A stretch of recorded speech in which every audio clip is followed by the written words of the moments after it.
di suatu desa kecil di Kabupaten Deli Serdang, Sumatera Utara.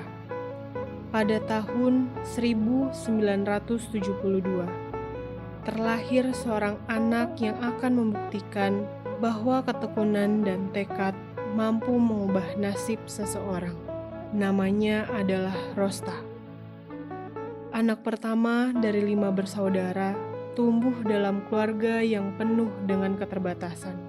Ayahnya, Udin Sembiring Brahmana, dan ibunya, Nur Cahaya Beru Bukit, hanyalah petani sederhana yang mengandalkan tanaman mereka untuk mencukupi kebutuhan keluarga. Jalan kehidupannya tidaklah mudah. Rosta memulai pendidikannya di tahun 1980.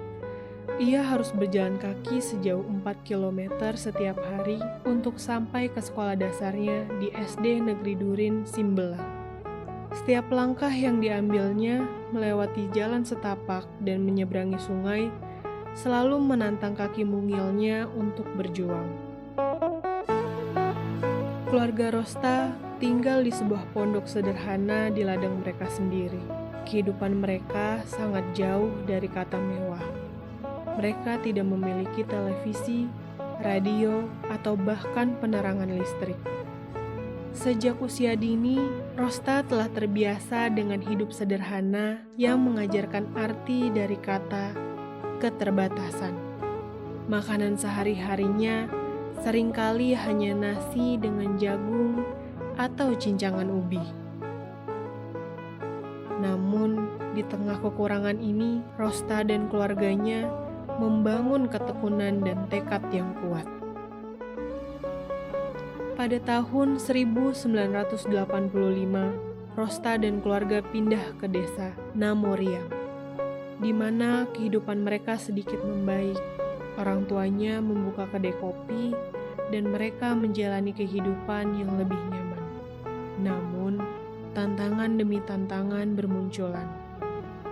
8 tahun kemudian, sebuah ujian besar melanda keluarganya saat ayahnya meninggal karena keracunan pestisida di ladang jeruk. Ibunya yang masih berusia muda saat itu mengalami depresi, dan ia pun harus mengambil peran yang lebih besar dalam keluarganya. Di tengah kesulitan inilah, beliau memupus cita-citanya dalam dunia pendidikan untuk memastikan saudara-saudaranya mendapat pendidikan setinggi mungkin. Saat itulah, ia mulai membantu mengumpulkan biaya dengan bekerja di ladang demi memenuhi kebutuhan keluarganya. Pada tahun 1995, Rosta mendapat pekerjaan di lapangan golf di desa Durin Simbelang. Ini membuka peluang baru dalam hidupnya, dan dia terlibat dalam dunia golf. Bergaul dengan berbagai kalangan, termasuk pejabat dan pengusaha, mempertemukannya dengan Edward Christian Van Ness. Pada tahun 2000, Rosta memulai babak baru dalam hidupnya setelah dipersunting oleh Edward Christian Van Ness, seorang pria berkeluarga negaraan Amerika. Mereka diberkahi dengan seorang putri cantik yang diberi nama Angeli Wartin Van Ness. Tahun itu juga, suaminya mendaftarkannya untuk kuliah di Fakultas Bahasa dan Seni Program Studi Musik di Universitas Nomensen Medan. Sembari merawat buah hati mereka, ia berhasil menyelesaikan pendidikannya pada tanggal 23 April 2005 dengan gelar sarjana. Namun, seperti dalam sebuah novel, kisahnya tidak berhenti di sana. Ia melanjutkan pendidikannya ke jenjang yang lebih tinggi. Saat menempuh pendidikan, ia bekerja keras dalam menghadapi banyak tantangan, termasuk biaya hidup dan perjuangan membagi waktu dengan buah hatinya. Pada akhirnya, ia berhasil meraih gelar magister hingga mendapat gelar doktor dalam studi kajian budaya di Universitas Udayana. Di tahun 2010, sebuah pintu baru terbuka saat ia diajak untuk mengajar di Institut Seni Indonesia Padang Panjang.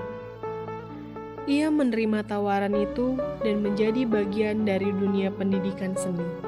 Ketekunan dan dukungan semesta membawanya semakin berperan besar dalam dunia akademik.